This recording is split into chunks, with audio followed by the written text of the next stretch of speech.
ਸਰੋਤਿਆਂ ਨੂੰ ਸੁਭਾਸ਼ ਸ਼ਰਮਾ ਦਾ ਨਮਸਕਾਰ। ਹਾਜ਼ਰ ਹੋਏ ਹਾਂ ਜੀ ਆਪਣਾ ਪੰਜਾਬ ਤੇ ਪ੍ਰੋਗਰਾਮ ਲੈ ਕੇ ਅੱਜ ਦੇ ਮੁੱਦੇ। ਮੇਰੇ ਨਾਲ ਹਾਜ਼ਰ ਨੇ ਸਰਦਾਰ ਇੰਦਰਦੀਪ ਸਿੰਘ ਜੀ। ਸਤਿ ਸ਼੍ਰੀ ਅਕਾਲ। ਸਤਿ ਸ਼੍ਰੀ ਅਕਾਲ ਜੀ ਸਰਦਾਰ ਇੰਦਰਦੀਪ ਸਿੰਘ ਜੀ। ਇੰਦਰਦੀਪ ਸਿੰਘ ਜੀ ਬਹੁਤ ਮਹੀਨਿਆਂ ਤੋਂ ਬਾਅਦ ਹਾਜ਼ਰ ਹੋਏ ਨੇ, ਕਿਉਂਕਿ ਕਸੂਰ ਇਹਨਾਂ ਦਾ ਵੀ ਨਹੀਂ। ਕਰੋਨਾ ਦਾ ਜਿਹੜਾ ਕਿ ਕਹਿਰ ਸਾਰੇ ਸੰਸਾਰ 'ਚ ਛਾਇਆ ਹੋਇਆ, ਉਹਦੇ ਇਹ ਵੀ ਵਿਕਟਮ ਨੇ।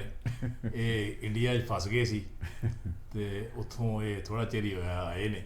ਅਤੇ ਇਹਨਾਂ ਨੂੰ ਅਸੀਂ ਰਿਕੁਐਸਟ ਕਰਕੇ ਕਿਹਾ ਵੀ ਹੁਣ ਹਾਈ ਲਾਉਣੀ ਸ਼ੁਰੂ ਕਰ ਦਿਓ, ਕਿ ਦਰਸ਼ਕ ਬੜੇ ਤਾਂਘਾਂ ਦੇ ਨਾਲ ਇਹਨਾਂ ਦੀ ਉਡੀਕ ਕਰਦੇ ਸੀ। ਬੜੀ ਮਿਹਰਬਾਨੀ। ਅਤੇ ਅਸੀਂ ਪ੍ਰੋਗਰਾਮ ਲੈ ਕੇ ਹਾਜ਼ਰ ਹੋਏ ਹਾਂ ਜੀ ਅੱਜ ਦੇ ਮੁੱਦੇ। ਅੱਜ ਦੇ ਮੁੱਦੇ ਬੜੇ ਇੰਪੋਰਟੈਂਟ ਮੁੱਦੇ ਨੇ।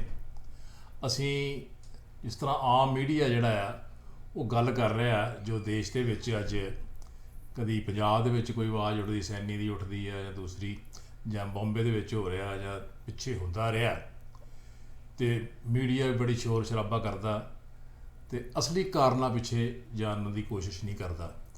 ਕਿ ਇੱਦਾਂ ਹੀ ਸੈਨੀ ਵਰਗੇ ਜਾਂ ਉਮਰਾ ਨੰਗਲ ਵਰਗੇ ਜਾਂ ਹੋਰ ਪ੍ਰਦੇਸ਼ਾਂ ਵਿੱਚ ਜਿਸ ਤਰ੍ਹਾਂ ਇਨਕਾਊਂਟਰਸ, ਜਲਦੀ ਇਨਕਾਊਂਟਰਸ ਹੁੰਦੇ ਨੇ, ਜਾਂ ਆਮ ਨਜਾਇਜ਼ ਬੰਦਿਆਂ ਨੂੰ ਮਾਰ ਦਿੱਤਾ ਜਾਂਦਾ, ਇੱਦਾਂ ਹੀ ਪੈਦਾ ਹੁੰਦੇ ਜਾਣਗੇ, ਜਾਂ ਇਹਨਾਂ ਦੇ ਕਾਰਨਾਂ ਪਿੱਛੇ ਆਪਾਂ ਜਾਣ ਦੀ ਕੋਸ਼ਿਸ਼ ਕਰਾਂਗੇ। ਸਰਦਾਰ ਇੰਦਰਬੀਰ ਸਿੰਘ ਜੀ, ਇਹ ਰੋਜ਼ ਚੌਥੇ ਪੰਜਵੇਂ ਸਾਲ ਜਾਂ ਚੌਥੇ ਪੰਜਵੇਂ ਮਹੀਨੇ ਕੋਈ ਨਾ ਕੋਈ ਇਹ ਕਹਾਣੀਆਂ ਸ਼ੁਰੂ ਹੁੰਦੀਆਂ ਨੇ, ਔਰ ਮੀਡੀਆ ਬੜੀ ਖੱਪ ਪਾ ਰਿਹਾ ਡੇ ਬਈ, ਸੋਸ਼ਲ ਮੀਡੀਆ ਵੀ ਔਰ ਦੂਸਰਾ ਮੀਡੀਆ ਵੀ ਜਿਹੜਾ ਨੈਸ਼ਨਲ ਮੀਡੀਆ ਉਹ ਵੀ ਖੱਪ ਪਾ ਰਿਹਾ। ਆਪਾਂ ਕਿਉਂ ਨਾ ਡਿਟੇਲ 'ਚ ਜਾਣ ਦੀ ਕੋਸ਼ਿਸ਼ ਕਰੀਏ ਵੀ ਜਦੋਂ ਅੰਗਰੇਜ਼ ਸਰਕਾਰ ਸੀ ਅਤੇ 1861 ਦੇ ਵਿੱਚ ਈਮੇਲ ਪੈਨਲ ਕੋਡ ਬਣਿਆ, ਉਹਦੇ ਗੁਲਾਮ ਸਾਨੂੰ ਕੀਤਾ ਸੀ ਉਹਨਾਂ ਨੇ, ਅਤੇ ਆਪਣੇ ਮਰਜ਼ੀ ਦੇ ਮੁਤਾਬਕ ਰਾਜ ਕਰਨਾ ਚਾਹੁੰਦੇ ਸੀ। ਉਹ ਸਾਡੀ ਆਵਾਜ਼ ਨੂੰ ਦਬਾ ਕੇ ਰੱਖਣਾ ਚਾਹੁੰਦੇ ਸੀ, ਔਰ ਉਹਨਾਂ ਨੇ ਆਪਣੇ ਹਿੱਤਾਂ ਦੇ ਮੁਤਾਬਕ ਉਹ ਲਾਭ ਜਿਹੜੇ ਪੈਨਲ ਕੋਡ ਸਨ ਬਣਾਏ। ਲੇਕਿਨ 1947 ਸਾਡਾ ਮੁਲਕ ਆਜ਼ਾਦ ਵੀ ਹੋ ਗਿਆ, ਔਰ ਸਾਡੇ ਜਿਹੜੇ ਰੂਲਿੰਗ ਕਲਾਸ ਆ ਜਾਂ ਰਾਜ ਕਰਦਾ ਨੇਤਾ ਲੋਕ ਨੇ, ਇਹਨਾਂ ਨੇ ਕਿਉਂ ਨਹੀਂ ਸੋਚਿਆ ਵੀ ਇਹੋ ਜਿਹਾ ਸਿਸਟਮ, ਇਹੋ ਜਿਹਾ ਵਾਤਾਵਰਨ ਪੈਦਾ ਨਾ ਹੋਵੇ ਕਿ ਇਹੋ ਜਿਹੇ ਅਫਸਰ ਜਾਂ ਇਹੋ ਜਿਹੇ ਲੀਡਰ ਜਾਂ ਇਹੋ ਜਿਹੇ ਹਾਲਾਤ ਪੈਦਾ ਹੋਣ ਤਾਂ ਕਿ ਇਹਨਾਂ ਇਹੋ ਜਿਹਾ ਕੰਮ ਨਾ ਕਰਨਾ ਪਵੇ। ਅਤੇ ਕੀ ਕਾਰਨ ਹੈ ਕਿ ਅੱਜ ਸੈਨੀ ਜਾਂ ਇੰਡੀਅਨ ਪੈਨਲ ਕੋਡ ਨੂੰ ਸੁਧਾਰਨ ਦੀ ਕੋਸ਼ਿਸ਼ ਨਹੀਂ ਕੀਤੀ? ਕੀ ਇੱਦਾਂ ਹੀ ਚੱਲਦਾ ਰਹੇਗਾ? ਤੁਹਾਡੇ ਕੀ ਵਿਚਾਰ ਨੇ? ਦੇਖੋ ਸ਼ਰਮਾ ਜੀ, ਤੁਸੀਂ ਬਿਲਕੁਲ ਠੀਕ ਗੱਲ ਤੁਸੀਂ ਰੱਗ 'ਤੇ ਹੱਥ ਰੱਖਿਆ ਹੈਗਾ ਕਿ ਠੀਕ ਹੈ ਕਿ 1861 ਦੇ ਵਿੱਚ ਜਦੋਂ ਬ੍ਰਿਟਿਸ਼ਰ ਹੈਗੇ ਸੀ, ਜਦੋਂ ਕਿ ਇੰਡੀਆ 'ਤੇ ਰਾਜ ਕਰਦੇ ਸੀ, ਉਹਨਾਂ ਨੇ ਇੰਡੀਅਨ ਪੀਨਲ ਕੋਡ ਜਿਹੜਾ ਹੈ ਸਥਾਪਿਤ ਕੀਤਾ ਸੀ ਤਾਂ ਕਿ ਜਿਹੜੇ ਲੋਕ ਹੈ ਉਹਨਾਂ ਨੂੰ ਜਸਟਿਸ ਦਿੱਤਾ ਜਾ ਸਕੇ। ਦੇਖੋ, ਵਿਦੇਸ਼ੀ ਸੀ, ਤੁਹਾਡੇ 'ਤੇ ਰਾਜ ਕਰਨ ਆਏ ਸੀ, ਉਹਨਾਂ ਦਾ ਰਾਜ ਕਰਨ ਦੇ ਪਰਪਸ ਦੇ ਪਿੱਛੇ ਕੋਈ ਹੋਰ ਮਨੋਰਥ ਸੀ ਜਿਹੜਾ ਕਿ ਤਬਦੀਲ ਹੋਣਾ ਚਾਹੀਦਾ ਸੀ 1947 ਦੇ ਵਿੱਚ, ਜਦੋਂ ਕਿ ਆਪਣੇ ਲੋਕਾਂ ਦੀ ਸਰਕਾਰ ਆ ਗਈ ਸੀ, ਭਾਰਤੀ ਲੋਕਾਂ ਦੀ ਸਰਕਾਰ ਆ ਗਈ ਸੀ। ਪਰ ਬਦਕਿਸਮਤੀ ਨਾਲ ਇਹ ਗੱਲ ਦੱਸਣੀ ਪੈਂਦੀ ਹੈਗੀ ਹੈ ਕਿ ਭਾਰਤ ਵਿੱਚ ਇਹ ਤਾਂ ਹੈ ਨਹੀਂ ਕਿ ਬਿਲਕੁਲ ਇਹਦੇ ਵਿੱਚ ਕੋਈ ਚੇਂਜ ਨਹੀਂ ਕੀਤੀ ਗਈ। ਕੁਛ ਅਮੈਂਡਮੈਂਟਸ ਜਿਹੜੀਆਂ ਹੈ ਇੰਡੀਅਨ ਪੀਨਲ ਕੋਡ ਦੇ ਵਿੱਚ ਕੀਤੀਆਂ ਗਈਆਂ, ਪਰ ਇਹ ਕੁਐਸਚਨ ਜਿਹੜਾ ਹੈਗਾ ਬੜਾ ਤੁਹਾਡਾ ਵਾਜਬ ਹੈ ਕਿ ਜਦੋਂ ਆਜ਼ਾਦ ਜਿਹੜੇ ਮੁਲਕ ਦੇ ਜਿਹੜੇ ਬਸ਼ਿੰਦੇ ਹੈਗੇ ਆ ਉਹਨਾਂ ਦੇ ਉੱਤੇ ਰਾਜ ਕਰਨ ਲਈ ਭਾਰਤੀ ਜਦੋਂ ਕਿਉਂਕਿ ਰਾਜ ਕਰਨ ਲੱਗ ਗਏ ਸੀ, ਉਸ ਵੇਲੇ ਇਹਨਾਂ ਨੂੰ ਆਪਣਾ ਇੱਕ ਨਵਾਂ ਪੀਨਲ ਕੋਡ ਬਣਾਉਣਾ ਚਾਹੀਦਾ ਸੀ, ਕਿਉਂਕਿ ਉਹਦੇ ਵਿੱਚ ਜਿਹੜੀ ਪਰਸੈਪਸ਼ਨ ਹੈਗੀ ਆ ਉਹ ਇੱਕ ਰਾਜਕਰਤਾ ਤੇ ਜਿਹੜੇ ਰੂਲਡ ਹੈ, ਕਿਉਂਕਿ ਉਹ ਕਲੋਨੀਅਲ ਪਾਵਰ ਹੈਗੀ ਸੀ, ਹੁਣ ਕਲੋਨੀਅਲ ਪਾਵਰ ਨਹੀਂ ਸੀ, ਹੁਣ ਡੈਮੋਕ੍ਰੈਟਿਕ ਜਿਹੜੀਆਂ ਸੰਸਥਾਵਾਂ ਆ ਗਈਆਂ।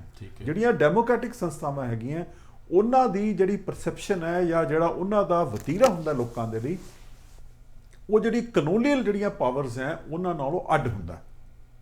ਸੋ ਕਿਉਂਕਿ ਆਪਾਂ ਨੇ ਚੇਂਜ ਕਰ ਲਈ, ਇਹ ਠੀਕ ਹੈ, ਮੈਂ ਮੰਨਦਾ ਕਿ ਕੁਝ ਅਮੈਂਡਮੈਂਟਸ ਕੀਤੀਆਂ ਗਈਆਂ। ਇੱਕ ਤਾਂ ਤੁਸੀਂ ਦੇਖਿਆ ਹੋਣਾ ਕਿ 1861 ਦੇ ਵਿੱਚ ਤਕਰੀਬਨ 10 ਸਾਲਾਂ ਦੇ ਵਿੱਚ ਹੀ ਜਿਹੜਾ ਇੰਡੀਅਨ ਸੈਡੀਸ਼ਨ ਲਾਅ ਵੀ ਉਸ ਵੇਲੇ ਬਣ ਗਿਆ ਸੀ। ਹੁਣ ਦੇਖੋ ਜੇ ਆਪਾਂ ਉਹਦੀ ਗੱਲ ਕਰੀਏ, ਉਹਦੀ ਮਿਸਯੂਜ਼ ਹੋ ਰਿਹਾ ਬਹੁਤ ਅੱਜ ਕੱਲ੍ਹ। ਮਤਲਬ ਤੁਸੀਂ ਇਹ ਦੇਖੋ ਕਿ ਜਿਸ ਕੰਟਰੀ ਨੇ ਇਹ ਸੈਡੀਸ਼ਨ ਲਾਅ ਲਿਆਉਂਦਾ ਸੀ ਉਹਨਾਂ ਨੇ ਤਾਂ ਆਪਣਾ ਲਾਅ ਖਤਮ ਕਰ ਦਿੱਤਾ, ਪਰ ਅਨਫੋਰਚੂਨੇਟਲੀ ਇੰਗਲੈਂਡ ਨੇ ਖਤਮ ਕਰ ਦਿੱਤਾ, ਪਰ ਅਨਫੋਰਚੂਨੇਟਲੀ ਅਜੇ ਵੀ ਉਹ ਲਾਅ ਇੰਡੀਆ 'ਚ ਲਾਗੂ ਹੈ। ਸੋ ਦੈਟ ਮੀਨਸ ਕਿ ਅਜੇ ਵੀ ਕਿਸੇ ਪੱਧਰ ਦੇ ਉੱਤੇ ਇਸ ਗੱਲ ਵੱਲ ਨਹੀਂ ਵਿਚਾਰਿਆ ਜਾ ਰਿਹਾ ਹੈਗਾ ਕਿ ਜਿਹੜਾ ਪੀਨਲ ਕੋਡ ਹੈ ਕੀ ਇਹਦੇ ਵਿੱਚ ਕੋਈ ਇਸ ਨੂੰ ਟੋਟਲੀ ਜਿਹੜਾ ਹੈ ਨਵਾਂ ਰੂਪ ਦਿੱਤਾ ਜਾਏ, ਇਸ ਦੇ ਵਿੱਚ ਜਿਹੜੀਆਂ ਰਿਕੁਆਇਰਡ ਚੇਂਜਸ ਕੀਤੀਆਂ ਜਾਣ, ਕਿਉਂਕਿ ਟਾਈਮ ਟੂ ਟਾਈਮ ਜਿਹੜਾ ਹੈਗਾ ਲਾਅ ਕਮਿਸ਼ਨ ਵੀ ਬਣੇ ਆ, ਪੁਲਿਸ ਕਮਿਸ਼ਨ ਵੀ ਬਣੇ ਆ, ਜਿਨ੍ਹਾਂ ਨੇ ਟਾਈਮ ਟੂ ਟਾਈਮ ਆਪਣੀਆਂ ਰეკਮੈਂਡੇਸ਼ਨਸ ਜਿਹੜੀਆਂ ਉਹ ਦਿੱਤੀਆਂ ਕਿ ਇਹਨਾਂ ਦੇ ਵਿੱਚ ਪੁਲਿਸ ਦੇ ਵਿੱਚ ਜਾਂ ਪੁਲਿਸ ਜਿਹੜੇ ਕਮਿਸ਼ਨਸ ਦੇ ਵਿੱਚ ਦੱਸਿਆ ਗਿਆ ਕਿ ਪੁਲਿਸ ਦੀ ਜਿਹੜੀ ਐਡਮਿਨਿਸਟ੍ਰੇਸ਼ਨ ਹੈ ਉਹਦੇ ਵਿੱਚ ਇਹ ਤਬਦੀਲੀਆਂ ਲਈਆਂ ਜਾ ਸਕਦੀਆਂ ਜਸਟ ਟੂ ਇੰਪਰੂਵ ਦਾ ਸਿਸਟਮ। ਪਰ ਅਨਫੋਰਚੂਨੇਟਲੀ ਕੋਈ ਵੀ ਜਿਹੜੇ ਅੱਛੇ ਜਿਹੜੇ ਕਮਿਸ਼ਨਸ ਦੀਆਂ ਰეკਮੈਂਡੇਸ਼ਨਸ ਹੈਗੀਆਂ ਉਹਨਾਂ ਨੂੰ ਇੰਪਲੀਮੈਂਟ ਨਹੀਂ ਕੀਤਾ ਗਿਆ। ਇਹ ਤੁਹਾਡੀ ਗੱਲ ਰੁਕਦਾ ਵੀ ਇਸ ਤਰ੍ਹਾਂ ਤੁਸੀਂ ਕਿਹਾ ਵੀ ਅਮੈਂਡਮੈਂਟਸ ਵੀ ਆਈਆਂ, ਕਮਿਸ਼ਨ ਵੀ ਬਣੇ ਰਿਫਾਰਮ ਦੇ ਨਾਲ। ਪਿੱਛੇ ਹੈਗਾ ਸੀ ਉੱਥੇ ਦਾ ਪ੍ਰਕਾਸ਼ ਸਿੰਘ ਮੇਰਾ ਖਿਆਲ ਡੀਜੀਪੀ ਸੀ ਯੂਪੀ ਦਾ, ਉਹਨੂੰ ਵੀ ਚੇਅਰਮੈਨ ਬਣਾਇਆ ਸੀ ਰਿਫਾਰਮ ਪੁਲਿਸ ਰਿਫਾਰਮ ਵਾਸਤੇ। ਉਹਨੇ ਰਿਪੋਰਟ ਵੀ ਦਿੱਤੀ ਆਪਣੀ। ਇਸ ਤਰ੍ਹਾਂ ਇੱਕ ਦੋ ਕਮਿਸ਼ਨ ਹੋਰ ਵੀ ਸਰਕਾਰੀ ਕਮਿਸ਼ਨ ਬਣਿਆ ਸਟੇਟਸ ਦਾ ਤੇ ਸੈਂਟਰ ਰਿਲੇਸ਼ਨਸ ਬਾਰੇ ਬਣਿਆ। ਲੇਕਿਨ ਕੀ ਕਾਰਨ ਆ ਵੀ ਇਹ ਜਿਹੜੀ ਰੂਲਿੰਗ ਕਲਾਸ ਆ ਬਣਾਉਂਦੇ ਵੀ ਨੇ ਬਿਠਾਉਂਦੇ ਵੀ ਨੇ ਕਮਿਸ਼ਨ, ਕਾਰਨ ਕੀ ਹੈ ਵੀ ਇਹ ਉਹਨੂੰ ਇੰਪਲੀਮੈਂਟ ਕਿਉਂ ਨਹੀਂ ਕਰਦੇ? ਦੇਖੋ ਸੌਰੀ ਮੈਂ ਕੱਟ ਸੈਡੀਸ਼ਨ ਲਾ ਆ ਜਿੱਦਾਂ ਘਰਈਆ ਦੇ ਉੱਤੇ ਯੂਜ਼ ਕੀਤਾ ਜਾਂ ਇੱਦਾਂ ਜਿਹਦੇ ਮਰਜ਼ੀ ਯੂਜ਼ ਕਰ ਲੈਂਦੇ ਨੇ, ਚਾਹੇ ਉਹ ਕਾਂਗਰਸ ਸਰਕਾਰ ਹੋਵੇ ਚਾਹੇ ਬੀਜੇਪੀ ਸਰਕਾਰ ਹੋਵੇ। ਇਹਨਾਂ 'ਚ ਕੋਈ ਆਪਾਂ ਕਰ ਨਹੀਂ ਸਕਦੇ, ਡੈਪਰੀਸ਼ੀਏਟ ਨਹੀਂ ਕਰ ਸਕਦੇ। ਅਕਾਲੀ ਦਲ ਵੀ ਕਹਿ ਸਕਦੇ ਆ, ਮਹਾਰਾਸ਼ਟਰ ਸ਼ਿਵ ਸੈਨਾ ਵੀ ਕਹਿ ਸਕਦੇ ਆ, ਕੋਈ ਵੀ ਆਪਾਂ ਜਿਹੜੀ ਰੂਲਿੰਗ ਕਲਾਸ ਆ ਉਹ ਸਾਰਿਆਂ ਦੇ ਇੱਕੋ ਜਿਹਾ ਲਾਗੂ ਹੁੰਦਾ ਕਿ ਸਾਰਿਆਂ ਨੇ ਹੀ ਇਹਦਾ ਮਿਸਯੂਜ਼ ਕੀਤਾ। ਤੇ ਇਹਦਾ ਕਾਰਨ ਕੀ ਹੈ, ਗੱਲ ਕੀ ਹੈ ਕਿ ਕਿਉਂ ਨਹੀਂ ਚਾਹੁੰਦੇ, ਕਾਰਨ ਕੀ?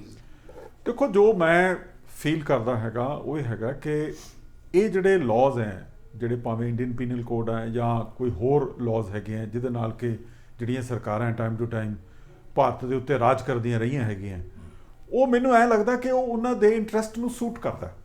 ਠੀਕ ਹੈ। ਉਹ ਬਜਾਏ ਕਿ ਲੋਕ ਪੱਖੀ ਜਿਹੜੀਆਂ ਪਾਲਿਸੀਜ਼ ਬਣਾਉਣ, ਲਾਅ ਬਣਾਉਣ, ਉਹਨਾਂ ਨੂੰ ਲੋਕਾਂ ਨੂੰ ਰਿਪਰੈਸ ਕਰਨਾ, ਲੋਕਾਂ ਦੀ ਆਵਾਜ਼ ਨੂੰ ਬੰਦ ਕਰਨਾ, ਲੋਕਾਂ ਦੀ ਜਿਹੜੀ ਸੇ ਹੈ ਉਹਨੂੰ ਖਤਮ ਕਰਨਾ, ਲੋਕਾਂ ਨੂੰ ਅਨਐਜੂਕੇਟਿਡ ਰੱਖਣਾ, ਉਹਨਾਂ ਨੂੰ ਪੜ੍ਹਾਈ ਦੇ ਮੌਕਾ ਨਾ ਦੇਣਾ, ਉਹਨਾਂ ਨੂੰ ਜਿਹੜੀ ਜੌਬਸ ਹੈ ਉਹਦੇ ਮੌਕੇ ਨਾ ਦੇਣੇ, ਉਹਨਾਂ ਨੂੰ ਆਪਣੀ ਆਵਾਜ਼ ਉਠਾਉਣ ਦਾ ਮੌਕਾ ਨਾ ਦੇਣਾ, ਉਹ ਜਿਹੜਾ ਇਹਨਾਂ ਨੇ ਸਿਸਟਮ ਦੇ ਵਿੱਚ ਉਹੀ ਜਿਹੜਾ ਪੁਰਾਣਾ ਪੀਨਲ ਕੋਡ ਰੱਖਿਆ ਤਾਂ ਕਿ ਜਿਹੜਾ ਪੁਰਾਣਾ ਰਿਪਰੈਸਿਵ ਸਿਸਟਮ ਸੀ ਜਾਂ ਜਿਹੜਾ ਪੁਰਾਣਾ ਲੁੱਟ ਖਸੁੱਟ ਦਾ ਸਿਸਟਮ ਸੀ ਉਹ ਸਿਸਟਮ ਦੇ ਵਿੱਚ ਇਹਨਾਂ ਨੇ ਤਬਦੀਲੀ ਨਹੀਂ ਕੀਤੀ। ਔਰ ਮੇਬੀ ਕਿ ਸ਼ਾਇਦ ਇਹਨਾਂ ਨੂੰ ਸੂਟ ਕਰਦਾ ਸੀ, ਸਰਕਾਰਾਂ ਨੂੰ ਸੂਟ ਕਰਦਾ ਸੀ, ਜਿਸ ਕਾਰਨ ਉਹਨਾਂ ਨੇ ਇਹਦੇ ਵਿੱਚ ਕੋਈ ਚੇਂਜ ਨਹੀਂ ਲਿਆਂਦੀ। ਇਹਦਾ ਮਤਲਬ ਇਹ ਹੋਇਆ ਨਾ ਵੀ ਜਿਹੜੇ ਸੋ ਕਾਲਡ ਸਾਡੇ ਲੋਕਾਂ ਦੇ ਨੁਮਾਇੰਦੇ ਕਹਿੰਦੇ ਆਪਾਂ ਅੱਜ ਕੇ ਡੈਮੋਕ੍ਰੇਸੀ ਦੇ ਵਿੱਚ, ਅਸਲੀ ਇਹ ਲੋਕਾਂ ਦੇ ਨੁਮਾਇੰਦੇ ਨਹੀਂ। ਬਿਲਕੁਲ ਠੀਕ ਹੈ, ਬਿਲਕੁਲ ਠੀਕ ਹੈ। ਜਿਹੜੇ ਕਿ ਜੋ ਡੈਫੀਨੇਸ਼ਨ ਜਾਂ ਜਿਸ ਮੋਟਰ ਨੂੰ ਰੱਖ ਕੇ ਅਸੀਂ ਦੇਸ਼ ਦੀ ਆਜ਼ਾਦੀ ਦੀ ਜੰਗ ਲੜੀ, ਸਾਡੇ ਭਗਤ ਸਿੰਘ ਵਰਗਿਆਂ ਨੇ ਸ਼ਹੀਦੀਆਂ ਦਿੱਤੀਆਂ ਮੁਲਕ ਦੇ ਉੱਤੇ, ਕਰਤਾਰ ਸਿੰਘ ਸਰਾਭਾ, ਊਧਮ ਸਿੰਘ ਵਰਗਿਆਂ ਨੇ ਸ਼ਹੀਦੀਆਂ ਦਿੱਤੀਆਂ, ਔਰ ਹੋਰ ਵੀ ਮੂਵਮੈਂਟਾਂ ਚੱਲੀ, ਨੌਨ ਵਾਇਲੈਂਟ ਗਾਂਧੀ ਜੀ ਨੇ ਮੂਵਮੈਂਟ ਚਲਾਈ। ਲੇਕਿਨ ਇਹਦਾ ਮਤਲਬ ਇਹ ਹੈ ਵੀ ਜਿਹੜੇ ਅੱਜ ਦੇ ਨੁਮਾਇੰਦੇ ਨੇ, ਸੋ ਕਾਲਡ ਕਹਿੰਦੇ ਆਪਾਂ ਕਹਿ ਸਕਦੇ ਹਾਂ, ਵਰਡ ਯੂਜ਼ ਕਰ ਸਕਦੇ ਹਾਂ ਵੀ ਇਹ ਨੁਮਾਇੰਦੇ ਸਾਡੇ ਲੋਕਾਂ ਦੇ ਨੁਮਾਇੰਦੇ ਨਹੀਂ। ਇਹ ਲੋਕਾਂ ਦੇ ਇੰਟਰਸਟ ਨੂੰ ਪੂਰਤੀ, ਇਹ ਪਾਰਟੀਆਂ ਦੀ ਜਾਂ ਉਹਨਾਂ ਲੋਬੀਆਂ ਦੀ ਇੰਟਰਸਟ ਨੂੰ ਪੂਰਤੀ ਕਰਦੇ ਆ। ਕੀ ਇਹ ਇੱਦਾਂ ਹੀ ਚੱਲਦਾ ਰਹੂ ਜਾਂ ਇੱਦਾਂ ਹੀ ਸੈਨੀ ਵਰਗੇ ਬੰਦੇ, ਸੈਨੀ ਨੂੰ ਇੱਕ ਅਰੈਸਟ ਵੀ ਕਰ ਲਿਆ ਜਾਂਦਾ, ਮੰਨ ਲਿਆ ਸੈਨੀ ਅਰੈਸਟ ਵੀ ਹੋ ਗਿਆ, ਉਹਦਾ ਰਿਜ਼ਲਟ ਕੀ ਨਿਕਲੇਗਾ? ਕੀ ਰਾਵਣ ਨੂੰ ਮਾਰ ਕੇ ਦੂਜੇ ਰਾਵਣ ਪੈਦਾ ਨਹੀਂ ਹੋਣਗੇ? ਦੇਖੋ ਤੁਹਾਡੇ ਦੋ ਸਵਾਲ ਹੈਗੇ ਆ। ਪਹਿਲਾਂ ਤਾਂ ਹੈਗਾ ਕਿ ਜਿਹੜਾ 47 ਦੇ ਵਿੱਚ ਕੀ ਹੋਇਆ, ਇੰਡੀਅਨ ਪੀਨਲ ਕੋਡ ਜਿਹੜਾ ਸੀ, ਦੇਖੋ ਪਹਿਲਾਂ ਤਾਂ ਆਪਾਂ ਇਹ ਸਮਝੀਏ ਵੀ 1947 'ਚ ਕੀ ਹੋਇਆ। ਦੇਖੋ ਜਦੋਂ ਤੁਸੀਂ ਕਿਤਾਬਾਂ ਪੜ੍ਹਦੇ ਹੋ, ਇਤਿਹਾਸ ਪੜ੍ਹਦੇ ਹੋ, ਤਾਂ ਉਹਦੇ ਵਿੱਚ ਵਰਡ ਯੂਜ਼ ਕੀਤਾ ਜਾਂਦਾ ਟ੍ਰਾਂਸਫਰ ਆਫ ਪਾਵਰ। ਜਦੋਂ ਕਿ ਭਾਰਤ ਲੋਕਾਂ ਨੂੰ ਇਹ ਦੱਸਿਆ ਗਿਆ ਇਹ ਤੁਹਾਡੀ ਜਿਹੜੀ ਫਰੀडम ਹੈ ਉਹ ਸਟਰਗਲ ਦਾ ਇੱਕ ਨਤੀਜਾ ਹੈ, ਤੁਸੀਂ ਆਜ਼ਾਦ ਹੋ ਗਏ, ਜਦੋਂ ਕਿ ਕਾਗਜ਼ਾਂ ਦੇ ਵਿੱਚ transfer of power C. That means ਕਿ A ਕਲਾਸ ਤੋਂ B ਕਲਾਸ ਨੂੰ ਜਿਹੜੀ ਹੈ ਪਾਵਰ ਟ੍ਰਾਂਸਫਰ ਕੀਤੀ ਗਈ। ਪਰ ਜਿਹੜਾ ਰੂਲਿੰਗ ਦਾ ਜਿਹੜਾ ਮੈਕੈਨਿਜ਼ਮ ਸੀ, ਰਾਜ ਕਰਨ ਦਾ ਜਿਹੜਾ ਤਰੀਕਾ ਸੀ, ਜਿਹਦੇ ਵਿੱਚ ਕਿ ਕਲੋਨੀਅਲ ਪਾਵਰ ਤੋਂ ਜਿਹੜੀ ਡੈਮੋਕ੍ਰੈਟਿਕ ਇੰਸਟੀਟਿਊਸ਼ਨਸ ਹੈ ਉਹਦੇ ਵਿੱਚ ਜਿਹੜੀ ਟ੍ਰਾਂਜੀਸ਼ਨ ਹੋ ਰਹੀ ਸੀ, ਟ੍ਰਾਂਜੀਸ਼ਨ ਜਿਹੜੀ ਕਾਗਜ਼ਾਂ ਦੇ ਉੱਤੇ ਬਿਲਕੁਲ ਨਹੀਂ ਹੋਈ। ਲੋਕਾਂ ਨੂੰ ਦੱਸਿਆ ਜ਼ਰੂਰ ਗਿਆ ਕਿ ਤੁਸੀਂ ਆਜ਼ਾਦ ਹੋ ਗਏ, ਪਰ ਐਕਚੁਅਲ ਆਜ਼ਾਦ ਨਹੀਂ ਹੋਏ, ਕਿਉਂਕਿ ਆਜ਼ਾਦੀ ਉਹਨਾਂ ਨੂੰ ਤਾਂ ਮਿਲਣੀ ਸੀ ਜੇ ਸਿਸਟਮ ਦੇ ਮੁਤਾਬਕ ਜਿਹੜੀਆਂ ਲੋੜੀਂਦੀਆਂ ਕਰੈਕਟਿਵ ਮੈਜਰਸ ਜਿਹੜੇ ਹੈਗੇ ਆ ਜਾਂ ਕਰੈਕਸ਼ਨਸ ਜਿਹੜੀਆਂ ਲਾਅ ਦੇ ਵਿੱਚ ਜਾਂ ਇੰਸਟੀਟਿਊਸ਼ਨਸ ਦੇ ਵਿੱਚ ਕੀਤੀਆਂ ਜਾਂਦੀਆਂ, ਜਿਹੜੀਆਂ ਨਹੀਂ ਕੀਤੀਆਂ ਗਈਆਂ। ਕਿਉਂਕਿ ਬੜੀਆਂ ਚੀਜ਼ਾਂ ਸੀ, ਹਿਊਮਨ ਰਾਈਟਸ ਦੀ ਗੱਲਾਂ ਸੀ, ਪਰ ਕਿਸੇ ਪੱਧਰ ਦੇ ਉੱਤੇ ਇਸ ਦੇ ਵਿੱਚ ਤਬਦੀਲੀ ਨਹੀਂ ਕੀਤੀ ਗਈ। ਹੁਣ ਆ ਗਈ ਤੁਹਾਡੀ ਨੈਕਸਟ ਕੁਐਸਚਨ ਕਿ ਕੀ ਜਿਹੜਾ ਸੈਣੀ ਦਾ ਇਸ ਵੇਲੇ ਪੰਜਾਬ ਦੇ ਵਿੱਚ ਰੌਲਾ ਪੈ ਰਿਹਾ ਕਿ ਦੇਖੋ ਅੱਜ ਕੱਲ੍ਹ ਮੀਡੀਆ ਟ੍ਰਾਇਲ ਚੱਲਦੀਆਂ। ਪਹਿਲਾਂ ਸੈਣੀ ਨਹੀਂ ਆ ਵੇਖੋ ਬੰਬੇ ਦੇ ਮੈਂ ਸਾਰਿਆਂ ਦੀ ਗੱਲ ਕਰਦਾ ਕਿ ਜਿਹੜੀ ਇਹ ਮੀਡੀਆ ਟ੍ਰਾਇਲ ਚੱਲਦੀ ਹੈ। ਦੇਖੋ ਮੀਡੀਆ ਟ੍ਰਾਇਲ ਪਹਿਲਾਂ ਤਾਂ ਸਮਝੀਏ ਵੀ ਮੀਡੀਆ ਟ੍ਰਾਇਲ ਕੀ ਹੈ। ਠੀਕ ਹੈ। ਦੇਖੋ ਕੋਈ ਮੁੱਦਾ ਆ ਗਿਆ, ਮੀਡੀਆ ਦੀ ਅਕਸਰ ਇਹ ਕੋਸ਼ਿਸ਼ ਹੁੰਦੀ ਹੈ ਕਿ ਉਸ ਦੇ ਵਿੱਚ ਸਨਸਨੀ ਪੈਦਾ ਕੀਤੀ ਜਾਏ, ਸੈਂਸੇਸ਼ਨਲਾਈਜ਼ ਕੀਤਾ ਜਾਏ, ਤਾਂ ਕਿ ਜਿਹੜੀ ਉਹਨਾਂ ਦੀ TRP ਆ ਉਹ ਵਧੇ। ਉਹਨਾਂ ਨੂੰ ਲੋਕਾਂ ਦੇ ਨਾਲ ਕੋਈ ਨਹੀਂ ਮਤਲਬ, ਪੈਸੇ ਇਕੱਠੇ ਕਰਨਾ ਉਹਨਾਂ ਦਾ ਇਹ ਹੈ ਕਿ ਦੇਖੋ ਮੇਰੇ ਨਾਲ ਕਿੰਨੇ ਬੰਦੇ ਜੁੜੇ, ਠੀਕ ਹੈ, ਮੈਂ ਕਿਹੜੀ ਗੱਲ ਕੀਤੀ ਜਿਸ ਨਾਲ ਮੈਂ ਲੋਕਾਂ ਦੀਆਂ ਭਾਵਨਾਵਾਂ ਦੇ ਨਾਲ ਖੇਲ ਸਕਦਾ, ਇਹ ਪਰਪਸ ਹੈ ਉਹਨਾਂ ਦਾ। ਪਰਪਸ ਇਹ ਨਹੀਂ ਹੈ ਕਿ ਲੋਕਾਂ ਨੂੰ ਐਜੂਕੇਟ ਕੀਤਾ ਜਾਏ, ਉਹਨਾਂ ਦਾ ਪਰਪਸ ਇਹ ਹੈਗਾ ਕਿ ਬਹੁਤੀ ਵਾਰ ਜਿਹੜਾ ਸਾਡਾ ਮੀਡੀਆ ਹੈਗਾ ਉਹ ਕੋਸ਼ਿਸ਼ ਕਰਦਾ ਕਿ ਉਹ ਸਰਕਾਰ ਦੀ ਜਿਹੜੀ ਬੋਲੀ ਆ ਉਹ ਬੋਲੇ, ਤਾਂ ਕਿ ਜਿਹੜੀ ਲੋਕਾਂ ਦੀ ਆਵਾਜ਼ ਹੈ ਉਹਨੂੰ ਨੱਪਿਆ ਜਾ ਸਕੇ, ਉਹਨੂੰ ਰਿਪਰੈਸ ਕੀਤਾ ਜਾ ਸਕੇ। ਔਰ ਅਨਫੋਰਚੂਨੇਟਲੀ ਜਿੱਦਾਂ ਹੁਣ ਆਪਾਂ ਗੱਲ ਕੀਤੀ ਹੈ, ਦੇਖੋ 3-4 ਬੰਦਿਆਂ ਦਾ ਬਾਰ-ਬਾਰ ਨਾਮ ਆ ਰਿਹਾ, ਸੁਸ਼ਾਂਤ ਸਿੰਘ ਰਾਜਪੂਤ ਦਾ, ਰੀਆ ਚੱਕਰਵਰਤੀ ਦਾ, ਆ ਜਿਹੜੀ ਮੈਡਮ ਹੈ ਐਕਟਰਸ ਕੰਗਨਾ ਦਾ, ਰਣੌਤ ਦਾ, ਇਦਾਂ ਹੁਣ ਲੇਟੈਸਟ ਜਿਹੜਾ ਪੰਜਾਬ ਦੇ ਵਿੱਚ ਸੁਮੇਧ ਸਿੰਘ ਸੈਣੀ ਦਾ ਜਿਹੜਾ ਫਾਰਮਰ DGP ਸੀ ਪੰਜਾਬ ਦਾ, ਉਹਦੀਆਂ ਗੱਲਾਂ ਚੱਲ ਰਹੀਆਂ। ਹੁਣ ਜੇ ਦੇਖਿਆ ਜਾਏ ਤਾਂ ਕੀ ਹੋ ਰਿਹਾ, ਬੇਸਿਕਲੀ ਕੀ ਹੋ ਰਿਹਾ ਕਿ ਇਹਨੂੰ ਆਪਾਂ ਮੀਡੀਆ ਟ੍ਰਾਇਲ ਕਹਿੰਦੇ ਆ। ਹੁਣ ਮੀਡੀਆ ਟ੍ਰਾਇਲ ਕੀ ਹੈ? ਮੀਡੀਆ ਦੇ ਵਿੱਚ ਇੱਕ ਗੱਲ ਸੈਂਸਨੀਖੇਜ ਗੱਲ ਦੱਸੀ ਜਾਂਦੀ ਹੈ, ਉਹਦੇ ਉੱਤੇ ਬਹਿਸ ਕੀਤੀ ਜਾਂਦੀ ਹੈ। ਹੁਣ ਦੇਖੋ ਜੇ ਇੱਕ ਆਪਣੇ ਕੋਲ ਕੋਟਾਂ ਹੈਗੀਆਂ ਜਿਨ੍ਹਾਂ ਨੇ ਕਿ ਉਸ ਦਾ ਇਨਸਾਫ ਕਰਨਾ ਹੈ, ਆਪਣੇ ਕੋਲ ਪੁਲਿਸ ਫੋਰਸਿਸ ਹੈਗੀਆਂ ਜਿਨ੍ਹਾਂ ਨੇ ਉਸ ਬੰਦੇ ਨੂੰ ਪਕੜਨਾ ਹੈ, ਇਹ ਆਮ ਜਿਹੜਾ ਬੰਦਾ ਜਿਹਨੂੰ ਕਿ ABC ਨਹੀਂ ਉਸ ਸਿਸਟਮ ਦੀ ਪਤਾ ਹੈ, ਉਸ ਨੂੰ ਆਪਾਂ ਇੱਕ ਸਕੈਚੀ ਜੀ ਇਨਫੋਰਮੇਸ਼ਨ ਦਿੱਤੀ ਜਾਂਦੀ ਹੈ ਕਿ ਜੀ DGP ਨੂੰ ਪਕੜ ਲਿਆ ਜਾਂ ਨਹੀਂ ਪਕੜ ਲਿਆ। ਜੇ DGP ਪਕੜਿਆ ਗਿਆ ਤਾਂ ਉਹਨੂੰ ਕੀ ਫਰਕ ਪੈਣਾ, ਜੇ DGP ਨਾ ਪਕੜਿਆ ਤਾਂ ਉਹਦਾ ਕੀ ਨੁਕਸਾਨ ਹੋ ਜਾਣਾ। ਦੇਖੋ ਗੱਲਾਂ ਸੋਚਣ ਵਾਲੀਆਂ। ਹੁਣ ਦੇਖੋ ਨਾ, ਜੇ ਆਪਾਂ ਇਹ ਕਹੀਏ ਕਿ ਜੇ ਅੱਜ ਸੈਣੀ ਨੂੰ ਪਕੜ ਲੈਂਦੇ ਆ ਤਾਂ ਇਹ ਕੀ ਗੱਲ, ਇਹ ਉਹੀ ਹੈ ਜਿਹੜਾ ਰਾਮਲੀਲਾ ਵਾਲੀ ਗੱਲ ਹੋਗੀ ਕਿ ਦੁਸਹਿਰੇ ਨੂੰ ਅਸੀਂ ਜਿਹੜਾ ਰਾਵਣ ਨੂੰ ਅਸੀਂ ਸਾੜਤਾ। ਠੀਕ ਹੈ ਵੀ ਜੇ ਰਾਵਣ ਨੂੰ ਤੁਸੀਂ ਆਇਡੈਂਟੀਫਾਈ ਕਰ ਲਿਆ, ਉਹਨੂੰ ਬੇਸ਼ੱਕ ਤੁਸੀਂ ਜੇਲ੍ਹ 'ਚ ਵੀ ਦੇਤਾ ਜਾਂ ਉਹਨੂੰ ਜੋ ਵੀ ਉਹਦੀ ਕੋਈ ਸਜ਼ਾ ਬਣਦੀ ਹੈ ਉਹਨੂੰ ਤੁਸੀਂ ਦੇ ਦਿੱਤੀ।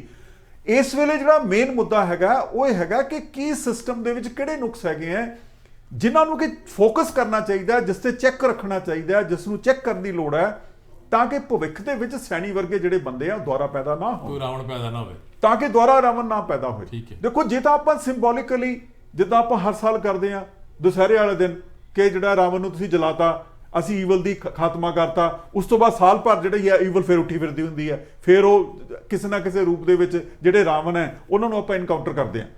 ਕਿਉਂ ਨਹੀਂ ਜਿਹੜਾ ਸਿਸਟਮ ਹੈ, ਜਿਹੜੀ ਮੀਡੀਆ ਟ੍ਰਾਇਲ ਅੱਜ ਕੱਲ੍ਹ ਇਹਨਾਂ ਬੰਦਿਆਂ ਦੇ ਮਗਰ ਪਈ ਹੋਈ, ਉਹ ਕਿਉਂ ਨਹੀਂ ਇਸ ਗੱਲ ਤੇ ਫੋਕਸ ਕਰਦੀ ਕਿ ਪਹਿਲਾਂ ਇਹ ਦੇਖਿਆ ਜਾਏ ਕਿ ਜਿਹੜਾ ਅੱਜ ਦੁਖਾਂਤ ਅਸੀਂ ਫੇਸ ਕਰ ਰਹੇ ਹਾਂ ਪੰਜਾਬ ਦੇ ਵਿੱਚ, ਕਿ ਉਹ ਜਿਹੜਾ ਮੁਲਤਾਨੀ ਵਾਲਾ ਕੇਸ ਹੈਗਾ, ਅਸੀਂ ਕਹਿੰਦੇ ਆ ਕਿ ਵੀ ਇਹ ਹੋ ਕਿਉਂ ਰਿਹਾ, ਕਿਉਂ ਨਾ ਪਹਿਲਾਂ ਇਸ ਤਰ੍ਹਾਂ ਦੇ ਕਰੈਕਟਿਵ ਮੈਜਰਸ ਲਏ ਗਏ ਤਾਂ ਕਿ ਕਿਸੇ ਵੀ ਪੁਲਿਸ ਅਫਸਰ ਨੂੰ ਇੰਨੀ ਅਨਬ੍ਰਾਈਡਲਡ, ਇੰਨੀ ਜਿਹੜੀ ਹੈ ਜਿਹਨੂੰ ਕਹਿੰਦੇ ਵੀ ਜਿਸ ਦੇ ਉੱਤੇ ਕੋਈ ਲਗਾਮ ਨਾ ਹੋਏ, ਉਹੋ ਜਿਹੀ ਤਾਕਤ ਜਿਹੜੀ ਹੈ ਦਿੱਤੀ ਜਾਏ ਤਾਂ ਕਿ ਉਹ ਜੋ ਚਾਹੇ ਕਿਸੇ ਵੀ ਮਨੁੱਖੀ ਜਿਹੜੇ ਅਧਿਕਾਰਾਂ ਦਾ ਘਾਣ ਕਰ ਸਕੇ। ਹੁਣ ਜਿਸ ਤਰ੍ਹਾਂ ਦੀਆਂ ਰਿਪੋਰਟਾਂ ਮੁਲਤਾਨੀ ਬਾਰੇ ਆ ਰਹੀਆਂ ਕਿ ਦ ਵੇ ਹੀ ਵਾਸ ਟਾਰਚਰਡ, ਉਹ ਮੇਰੇ ਖਿਆਲ ਹੈ ਕਿ ਇੱਥੇ TV ਦੇ ਉੱਤੇ ਸਾਨੂੰ ਉਹ ਗੱਲ ਸ਼ੇਅਰ ਕਰਦੇ ਵੀ ਸ਼ਰਮ ਆਉਂਦੀ ਹੈ ਵੀ ਕਿਸ ਮਾੜੇ ਜਿਹੜੇ ਅਣਮਨੁੱਖੀ ਜਿਹੜੇ ਤਰੀਕੇ ਦੇ ਨਾਲ ਉਹਨਾਂ ਤਸ਼ੱਦਦ ਕੀਤਾ ਗਿਆ। ਉਸ ਤੋਂ ਬਾਅਦ ਉਹ ਜਿਹੜਾ ਹੈ ਡਿਸਅਪੀਅਰ ਹੋ ਗਿਆ। ਹੁਣ ਇਸ਼ੂ ਇਹ ਨਹੀਂ ਹੈ ਕਿ ਜਿਹੜਾ ਬੰਦਾ ਡਿਸਅਪੀਅਰ ਹੋ ਗਿਆ ਇਹਦੇ ਨਾਲ ਦੇ ਬੜੇ ਕੇਸ ਹੈ। ਦੇਖੋ ਸੈਣੀ ਨੇ ਵੀ ਕੀਤੇ ਹੋਣੇ ਆ, ਬਾਕੀ ਕਿਸੇ ਪੁਲਿਸ ਵਾਲਿਆਂ ਨੇ ਵੀ ਕੀਤੇ ਹੋਣੇ ਆ। ਮਸਲਾ ਜਿਹੜਾ ਇਸ ਵੇਲੇ ਹੈਗਾ ਕਿ ਸਾਨੂੰ ਫੋਕਸ ਜਿਹੜਾ ਹੈਗਾ ਮੀਡੀਆ ਟ੍ਰਾਇਲ ਦੇ ਵਿੱਚ ਉਹ ਇਸ ਤੇ ਨਹੀਂ ਕਰਨਾ ਚਾਹੀਦਾ ਕਿ ਸੈਣੀ ਪਕੜਿਆ ਗਿਆ ਕਿ ਨਹੀਂ ਪਕੜਿਆ ਗਿਆ। ਦੇਖੋ ਸਿਸਟਮ ਇੱਕ ਹੈਗਾ, ਉਹਦੇ ਮੁਤਾਬਕ ਜਿਹੜਾ ਜੁਡੀਸ਼ੀਅਲ ਸਿਸਟਮ ਹੈ ਉਹਦੇ ਮੁਤਾਬਕ ਉਹਨੂੰ ਪਕੜਿਆ ਜਾਣਾ ਚਾਹੀਦਾ। ਠੀਕ ਹੈ ਜੀ। ਜੇ ਕਿਤੇ ਨਹੀਂ ਪਕੜਿਆ ਜਾਂਦਾ ਇਹਦਾ ਮਤਲਬ ਸਾਡਾ ਫੋਕਸ ਇਹ ਹੋਣਾ ਚਾਹੀਦਾ ਵੀ ਕਿਉਂ ਨਹੀਂ ਪਕੜਿਆ ਜਾ ਰਿਹਾ। ਸਿਸਟਮ ਜਿਹੜੀਆਂ ਸਿਸਟਮੈਟਿਕ ਜਿਹੜੀਆਂ ਚੇਂਜਸ ਹੈਗੀਆਂ, ਸਿਸਟੈਮਿਕ ਜਿਹੜੀਆਂ ਚੇਂਜਸ ਹੈਗੀਆਂ ਉਹਦੇ ਬਾਰੇ ਫੋਕਸ ਕਰਨਾ ਚਾਹੀਦਾ, ਰਾਦਰ ਦੈਨ ਕਿ ਜਿਹੜੀਆਂ ਬੇਫਜ਼ੂਲ ਗੱਲਾਂ ਹੈਗੀਆਂ ਜਿਨ੍ਹਾਂ ਦਾ ਕੋਈ ਮਤਲਬ ਨਹੀਂ ਹੈ, ਜਿਹਦਾ ਕਿ ਆਮ ਬੰਦੇ ਨਾਲ ਕੋਈ ਵੀ ਸਰੋਕਾਰ ਨਹੀਂ ਹੈਗਾ। ਮੀਡੀਆ ਜਿਹੜਾ ਹੈਗਾ ਅਨਫੋਰਚੂਨੇਟਲੀ ਉਸ ਤੇ ਫੋਕਸ ਕਰਕੇ ਬੈਠਾ। ਇੱਥੋਂ ਇੱਕ ਗੱਲ ਹੋਰ ਨਿਕਲਦੀ ਹੈ, ਇਸ ਤਰ੍ਹਾਂ ਆਪਾਂ ਸੈਣੀ ਦੀ ਗੱਲ ਕਰ ਰਹੇ ਹਾਂ, ਹਾਂਜੀ, ਉਹਦੇ ਵਿੱਚ ਵੇਖੋ ਬਹਿਬਲ ਕਲਾਂ ਕਾਂਡ ਹੋਇਆ, ਹਾਂਜੀ ਹਾਂਜੀ, ਔਰ ਜੇ ਖਾਲੜਾ ਕਾਂਡ ਹੋਇਆ, ਹਾਂਜੀ ਹਾਂਜੀ, ਖਾਲੜਾ ਕਾਂਡ ਨੇ ਉਹਨੇ ਬੜੇ ਐਕਸਪੋਜ਼ ਕੀਤਾ ਇਹਨਾਂ ਸਾਰਿਆਂ ਨੂੰ, ਬਿਲਕੁਲ ਠੀਕ, ਔਰ ਜਿਹੜੀਆਂ ਅਨਆਇਡੈਂਟੀਫਾਈ ਇਹਨਾਂ ਨੇ ਐਨਕਾਊਂਟਰ ਕਰਕੇ ਲਾਸ਼ਾਂ ਦਬਾਤੀਆਂ, ਉਹਨੂੰ ਬੰਦੇ ਨੂੰ ਮਾਰਤਾ ਗਿਆ।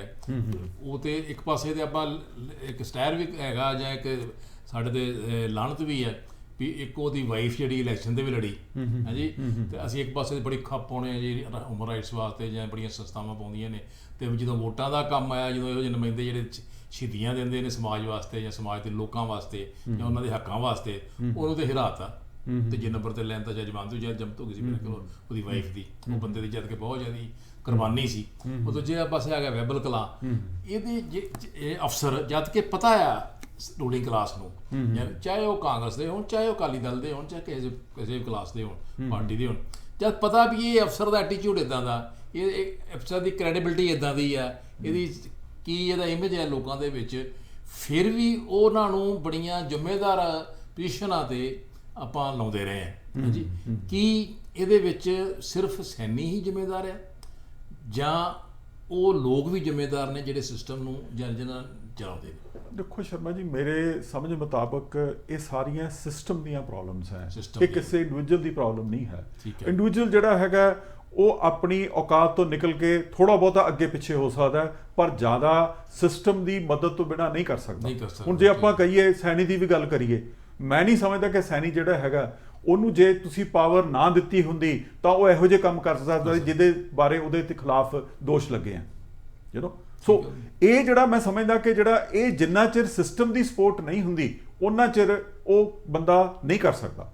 ਹੁਣ ਆ ਕਿ ਜਿੱਦਾਂ ਹੁਣ ਤੁਸੀਂ ਬਾਈਬਲ ਕਲਾਂ ਦੀ ਗੱਲ ਕੀਤੀ, ਬਾਈਬਲ ਕਲਾਂ ਦੇ ਨਾਲ ਜਦੋਂ ਹੁਣ ਪਿੱਛੇ ਜੇ ਇਹਨਾਂ ਨੇ ਰਿਪੋਰਟ ਕਮਰ ਪ੍ਰਤਾਪ ਸਿੰਘ ਜਿਹੜੇ ਇਹਨਾਂ ਦੇ IG ਹੈਗੇ ਆ, ਉਹਨਾਂ ਨੇ ਜਿਹੜੀ ਪਿੱਛੇ ਕੋਰਟ ਦੇ ਵਿੱਚ ਪਰਸੋਂ ਜਿਹੜੀ ਰਿਪੋਰਟ ਦਿੱਤੀ ਹੈ, ਹੁਣ ਉਹਦੇ ਵਿੱਚ ਜਿਹੜਾ ਪਰਮਰਾਜ ਉਮਰਾਂ ਲੰਘਣ ਹੈ ਉਹਨਾਂ ਦੀ ਵੀ ਗੱਲ ਸ਼ੁਰੂ ਕਰ ਦਿੱਤੀ ਉਹਨਾਂ ਨੇ।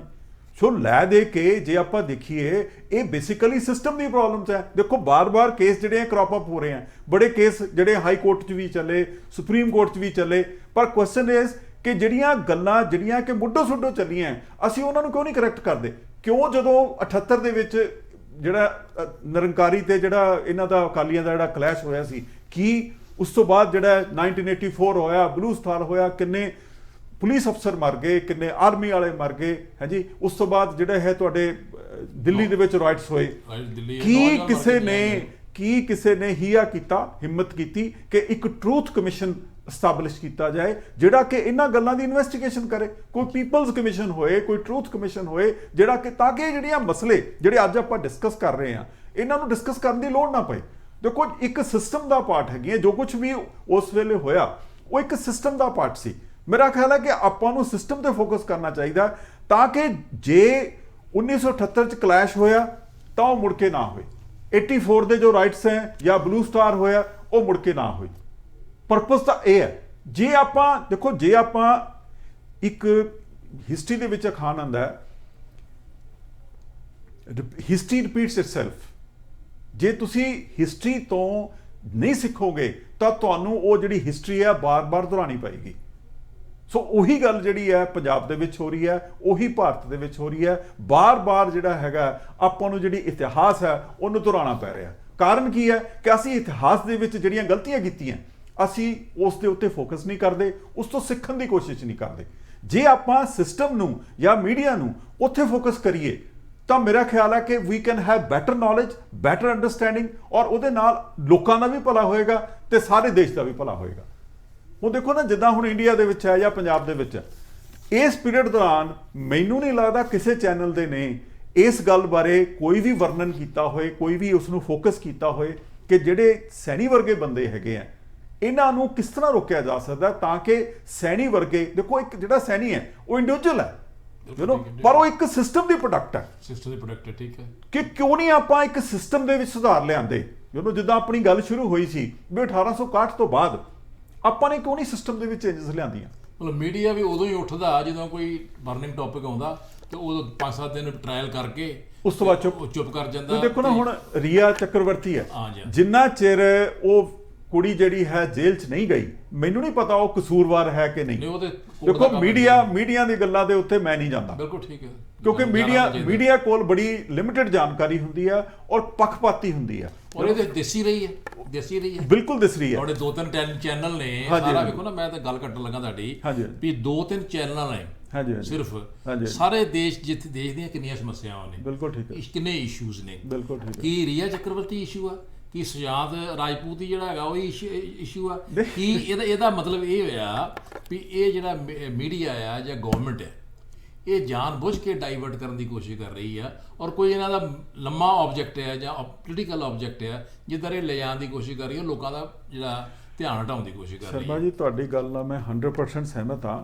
ਇਹ ਜਿਹੜੀਆਂ ਗੱਲਾਂ ਹੈਗੀਆਂ ਉਹ ਇਸੇ ਕਰਕੇ ਹੋ ਰਹੀਆਂ ਕਿ ਤਾਂ ਕਿ ਜਿਹੜੇ ਲੋਕ ਹੈ ਦੇਖੋ ਨਾ ਇੱਕ ਪਾਸੇ ਤਾਂ ਆਪਣੇ ਜਿਹੜੀ ਆਪਣੀ ਤੁਹਾਡੀ ਗ੍ਰੋਸ ਡੋਮੈਸਟਿਕ ਪ੍ਰੋਡਕਟਸ ਹੈਗੀਆਂ GDP ਉਹ ਇੰਨੀ ਥੱਲੇ ਚਲੀ ਗਈ ਮਾਈਨਸ 'ਚ ਚਲੀ ਗਈ ਇਹਦੇ ਬਾਵਜੂਦ ਸਰਕਾਰ ਵੱਲੋਂ ਉਸ ਨੂੰ ਕਰੈਕਟ ਕਰਨ ਲਈ ਸਿਸਟਮ 'ਚ ਕਿਹੜੀਆਂ ਚੇਂਜਸ ਲਿਆਉਣੀਆਂ ਚਾਹੀਦੀਆਂ ਤਾਂ ਕਿ ਜਿਹੜੀ ਇਕਨੋਮੀ ਹੈ ਉਹ ਮੁੜ ਕੇ ਰੇਲ ਤੇ ਆ ਜਾਏ, ਰੇਲ ਪਟੜੀ ਤੇ ਆ ਜਾਏ, ਉਹਦੇ ਬਾਰੇ ਕੋਈ ਡਿਸਕਸ਼ਨ ਨਹੀਂ ਹੋ ਰਹੀ।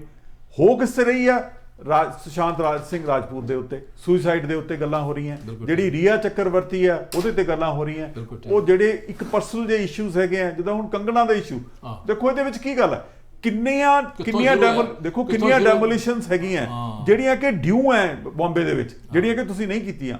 ਔਰ ਇਸ ਤੋਂ ਜੇ ਆਪਾਂ ਕਰੀਏ ਇਸ ਤੋਂ ਪਹਿਲਾਂ ਕਿੰਨੇ ਐਕਟਰਸ ਹੈਗੇ ਆ ਜਾਂ ਐਕਟਰੈਸਸ ਹੈ ਜਿਨ੍ਹਾਂ ਦੇ ਘਰਾਂ ਦੇ ਉੱਤੇ ਜਿਹੜੇ ਬੁਲਡੋਜ਼ਰਸ ਆਏ ਤੇ ਉਹਨਾਂ ਨੇ ਉਹਦੇ ਘੱਟ ਆਇਆ ਕੀ ਮੀਡੀਆ ਨੇ ਉਹਦੇ ਬਾਰੇ ਕਦੀ ਕੋਈ ਜ਼ਿਕਰ ਕੀਤਾ? ਹੁਣ ਆਪਣਾ ਕਪਿਲ ਦੇਵ ਹੈ ਕਪਿਲ ਸ਼ਰਮਾ ਇਹਦਾ ਘਰ ਵੀ ਢਾਇਆ ਇਹਨਾਂ ਨੇ ਠੀਕ ਹੈ। ਹੁਣ ਆਪਣਾ ਜਿਹੜਾ ਸੀ ਸ਼ਾਹਰੁਖ ਖਾਨ ਸੀ ਇਹਦਾ ਵੀ ਢਾਇਆ ਸੀ ਪਰ ਕੀ ਕਿਸੇ ਨੇ ਇਹਨਾਂ ਦਾ ਕੋਈ ਮੈਂਸ਼ਨ ਕੀਤਾ? ਹੁਣ ਇਹਦਾ ਮਤਲਬ ਇਹ ਕੀ ਹੋਇਆ ਕਿ ਜਿਹੜਾ ਮੀਡੀਆ ਹੈ ਉਹ ਪੱਖਪਾਤੀ ਹੋ ਕੇ ਜਿਹੜੀ ਗੱਲ ਲੋਕਾਂ ਦੇ ਵਿੱਚ ਕੋਈ ਸਨਸਨੀ ਪੈਦਾ ਕਰ ਸਕਦੀ ਹੈ ਉਹਨੂੰ ਚੁੱਕ ਲੈਂਦੇ ਆ ਔਰ ਇੰਨੀ ਕੁ ਸਕੈਚੀ ਇਨਫੋਰਮੇਸ਼ਨ ਦਿੰਦੇ ਆ ਕਿ ਲੋਕਾਂ ਦੇ ਪੱਲੇ ਕੁਝ ਨਹੀਂ ਪੈਂਦਾ, ਉਹ ਸਿਰਫ ਸੁਣ ਲੈਂਦੇ ਆ ਗੈਟ ਐਕਸਾਈਟਡ। ਕੱਲ ਨੂੰ ਜਿਹੜਾ ਹੈ ਕੋਈ ਹੋਰ ਸੈਣੀ ਜਾਂ ਕੰਗਣਾ ਜਾਂ ਕੋਈ ਸੁਸ਼ਾਂਤ ਸਿੰਘ ਰਾਜਪੂਤ ਵਰਗਾ ਬੰਦਾ ਫੇਸ ਸਟੇਜ ਤੇ ਆ ਜਾਂਦਾ। ਜਿਹੜੇ ਮੇਨ ਮੁੱਦੇ ਆ ਰੋਟੀ ਪਾਣੀ ਦਾ ਜਿਹੜਾ ਮਸਲਾ ਹੈਗਾ ਜਿਹਦੇ ਪਿੱਛੇ ਕਿ ਲੋਕ ਤੜਪ ਰਹੇ ਹੈ, ਜਿਹਦੇ ਲਈ ਸੁਸਾਈਡਸ ਹੋ ਰਹੇ ਹੈ, ਲੋਕ ਜਿਹੜੇ ਹੈ ਭੁੱਖੇ ਮਰ ਰਹੇ ਹੈ, ਉਹਨਾਂ ਦੀਆਂ ਜੌਬਸ ਛੁੱਟ ਗਈਆਂ ਹੈਗੀਆਂ, ਉਹਦੇ ਬਾਰੇ ਕਿਸੇ ਦਾ ਕੋਈ ਧਿਆਨ ਨਹੀਂ ਹੈ। ਜਦੋਂ ਕਿ ਇਸ ਵੇਲੇ ਧਿਆਨ ਉਸ ਜਗ੍ਹਾ ਤੇ ਦੇਣਾ ਚਾਹੀਦਾ ਜਿੱਥੇ ਕਿ ਧਿਆਨ ਦੇਣ ਦੀ ਲੋੜ ਹੈ।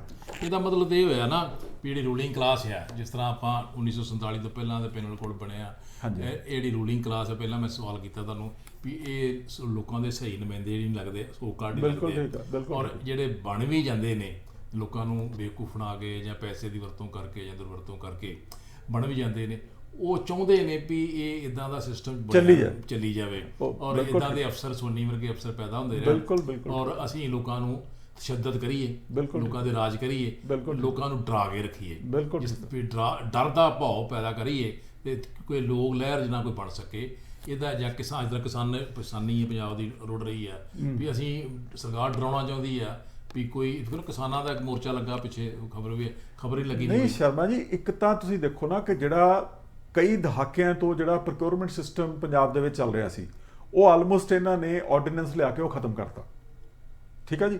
ਦੂਜੇ ਪਾਸੇ ਜਿਹੜੇ ਲੇਬਰ ਲਾਜ਼ ਹੈਗੇ ਆ ਆਲ ਓਵਰ ਇੰਡੀਆ ਠੀਕ ਹੈ ਬਜਾਏ ਕਿ ਉਹਨਾਂ ਦੇ ਪੱਖ ਵਿੱਚ ਕੋਈ ਲਾਅ ਬਣਾਇਆ ਜਾਏ ਤਾਂ ਕਿ ਜਿਹੜੀ ਗਰੀਬ ਲੋਕ ਹੈਗੇ ਆ ਜਿਹੜੇ ਕਿ ਹੁਣ ਕੋਵਿਡ-19 ਕਰਕੇ ਹੋਰ ਜਿਹੜੇ ਆ ਇਕਨੋਮਿਕ ਕ੍ਰਾਈਸਿਸ ਦੇ ਵਿੱਚ ਆ ਗਏ ਆ ਉਹਨਾਂ ਨੂੰ ਰਾਹਤ ਦੇਣ ਦੀ ਬਜਾਏ ਉਹਨਾਂ ਦੇ ਖਿਲਾਫ ਜਿਹੜੇ ਹੁਣ ਤੱਕ ਉਹਨਾਂ ਦੇ ਫੇਵਰ ਵਿੱਚ ਜਿਹੜੇ ਹੁਣ ਤੱਕ ਜਿਹੜੇ ਲੇਬਰ ਲਾਜ਼ ਬਣੇ ਆ ਉਹਨਾਂ ਨੂੰ ਸਿਸਟਮੈਟਿਕਲੀ ਖਤਮ ਕੀਤਾ ਜਾ ਰਿਹਾ। ਇੱਕ ਚੀਜ਼ ਹੋਰ ਮੈਂ ਪੜ੍ਹ ਰਿਹਾ ਸੀ ਵੀ ਜਿਸ ਤਰ੍ਹਾਂ ਸਾਰੇ ਸੈਕਟਰਾਂ 'ਚ ਨੈਗੇਟਿਵ ਜਾ ਰਿਹਾ ਬਿਲਕੁਲ ਠੀਕ ਹੈ ਲੇਕਿਨ ਖੇਤੀ ਸੀ ਇੱਕ ਐਸੀ ਇਕੱਲੀ ਹੈ ਜਿਹੜੀ ਬਚੀ ਯਾਰ ਉਹ ਕੁਝ ਪਰਸੈਂਟ 3% ਔਰ ਉਹਨੂੰ ਕੋਈ ਨਹੀਂ ਪੁੱਛਦਾ ਔਰ ਉਹਦੇ ਤੇ ਘੁਆੜਾ ਮਾਰਨ ਦੀ ਕੋਸ਼ਿਸ਼ ਕਰ ਰਿਹਾ ਕਿਸਾਨਾਂ ਦੇ ਉਹਦੇ ਜ਼ਮੀਨਾਂ ਖੋਹਣ ਦੀ ਕੋਸ਼ਿਸ਼ ਕਰ ਰਿਹਾ ਉਹਨਾਂ ਦੇ ਪ੍ਰਾਈਸਿਸ ਨੂੰ ਐਕਸਪੈਂਡ ਕਰਨ ਦੀ ਕੋਸ਼ਿਸ਼ ਕਰ ਰਿਹਾ ਮਤਲਬ ਇਹਦਾ ਮਤਲਬ ਇਹ ਹੈ ਵੀ ਜਿਹੜੀ ਰੂਲਿੰਗ ਕਲਾਸ ਆ ਇਹ ਜਿਹੜੀ ਪੋਜ਼ਿਟਿਵ ਸੁਸਾਇਟੀ ਹੈ ਜਿਹੜੀ ਮੈਜੋਰਟੀ 70% ਲੋਕ ਨੇ ਹਿੰਦੁਸਤਾਨ ਦੇ ਕਿਸਾਨੀ 'ਚ ਨੇ ਉਹਨਾਂ ਦਾ ਵੀ ਸਤਿਆਨਾਸ਼ ਕਰਨਾ ਉਹਨਾਂ ਨੂੰ ਗੁਲਾਮ ਬਣਾਉਣਾ ਚਾਹੁੰਦੇ ਆ ਉਹਨਾਂ ਨੂੰ ਖੇਤ ਮਜ਼ਦੂਰ ਬਣਾਉਣਾ ਚਾਹੁੰਦੇ ਆ ਬਿਲਕੁਲ ਇਹੀ ਹੈ ਨਾ ਗੱਲ ਬਿਲਕੁਲ ਉਹ ਲੈਂਡਲੈਸ ਲੇਬਰ ਬਣ ਜਾਣੀ ਹੈ ਲੈਂਡਲੈਸ ਲੇਬਰ